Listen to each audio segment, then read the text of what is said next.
ګرانو مینوالو زه ستاسو قربان نعمت سبحان پروګرام د ستاسو مسائل او زه موجود یم په اسرار آباد چمکني کې سو کني ماشاءالله یو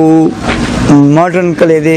خو دلته کې مسائل هم موجود دي په دې علاقه کې څه مسائل موجود دي هغه په باره کې مونږه د دغه اوسیدونکو سره خبرې اترې کوو راځئ سره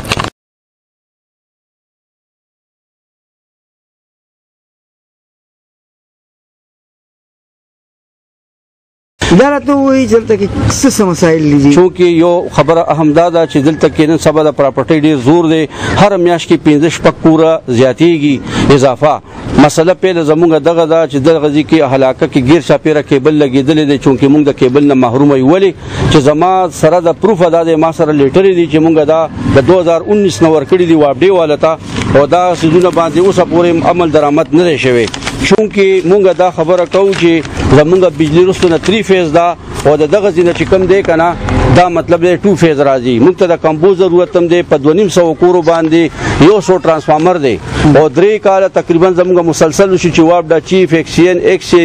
ایس ډی او پورې موږ منډه تړیو والے دا لیټر وذ پروف زما په هند باندې ولاړ دا وګورئ جی موږ ته د 100 ترانسفارمر هم ضرورت دی او موږ ته د کیبل لګي لینکیج مطلب دا دی دا 3 فیز او د 2 فیز مسله به ختم شي د کمبو خبره هم ختم شي دویمه خبره د ټولو د مس دا چې زموږ د نکاسي پروګرام بالکل نشته نکاسي پروګرام د لپاره دا ور دا بل لیټر دی ټوټو د لپاره می چکرې والی د 3 کال وشو لہذا موږ ریکوست کوو چې موږ د التجا د هلاکي خلک ډیر پسمند خلک دي زموږ د اوبو کاروي د نکاسي دی عمومي شي په کوم صورت باندې چې امیډیټلی ځکه د چې روډ باندې اوس کم پول د سوکانو تیاریږي ډندو پول هغه د سی ډي ای والا مطلب دا دی چې فند جاری دی او دغه شی چې اوس تیاریږي نو د ټریفک چې بنديږي نو موږ نه د پخواني د انګريزانو پیپ چې کم لګیدل دي هغه ورفوټ دی آبادی په زیاته د غینه او بنوزي بلکې زمونږ وبم د نیر نه پار اړول پکار دي لہذا زمونږ غزي کې د غپې پوښتل شي او کنسټرکشن پورا لنټري پول دې موږ جوړ کړی شي او موجوده حکومت نه موږ د اپیل کوو چې زمونږ ایم ان ایس دي ام پی ایس دي هلاکي د پاره مهرباني دی چې زمونږ غي ته پرزور ریکوست ده چې موږ د پاره د فوري دا د درې خبرو مسایل دي چې کیبل او د ترانسفارمر او د پول والا نکاسي پروګرام چې کم دي فوري دی وکي موږ به ډیر شکریا شو دي دا راته وایي چې تاسو ته دلته کې کم مسایل په دې علاقه کې تاسو ته وړاندې دي تاسو هغه د سره راګيږي بس زیات د بجلی غټه مسله یو دا د نکاسي چې دا یو ترانسفارمر دی او ګرمه کې کم از کم 2-3 ورځې پس یعنی هفته پس خو مخه دا وسوځي دین علاوه دا مالا چې کم دا مسله نکاسي پول مات دی غالبا ولې چې باندې 2-3 ورځې پس باندې دا ټول بدل ته په سرک ولاړ نکاسي نه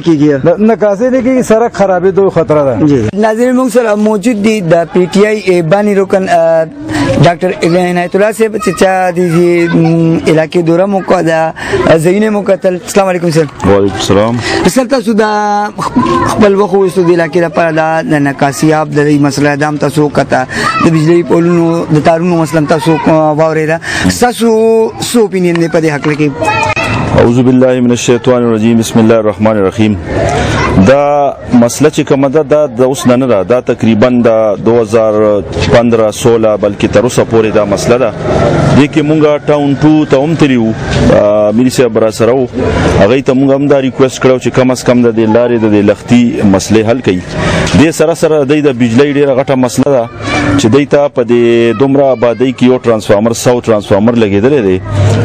او دا د دې لپاره ناکافي دی نو موږ خو خپل طرف نه ان شاء الله کوشش دا کوو چې د مسلې فوري تور باندې حل شي تاغه وجه دا و دا مسلې ځکه حل نشو سپوري چې چې تر اوسه پورې که تاسو ته پته وي زمونږ د کم ترقیاتي فنډ و هغه اوسه پورې لا ریلیز شوی نو هغې باندې زمونږ چې کم مخالفین دي هغه سټی رایشتی و نو هغه انشاءالله اوس هغه ریلیز شوی دی او زمونږ به انشاءالله کوشش وي چې زر تر زره د دې د کوم مین مسله د سینیټیشن مسله را د ترانسفارمر مسله را دې سره سره د کیبل انشاءالله دا ټول کلی د پاره دا یو دغه منصوبه روانه پروجیکټ دی او میگا پروجیکټ دی ځکه چې دا ټول ډیسټریکټ پېښور د پاره وي نو مونږه کوشش ته چې زر تر زر دې دا مسلې حل رو باسو مینوالو دا د دې علاقې سره تړلې مسائل امیدواره به چې موجوده حکومت به د دې علاقې د مسائل حل کولو کې سنجیده کردار ادا کوي. د دې خبرو تاسو نه اجازه غواړم د الله په امان.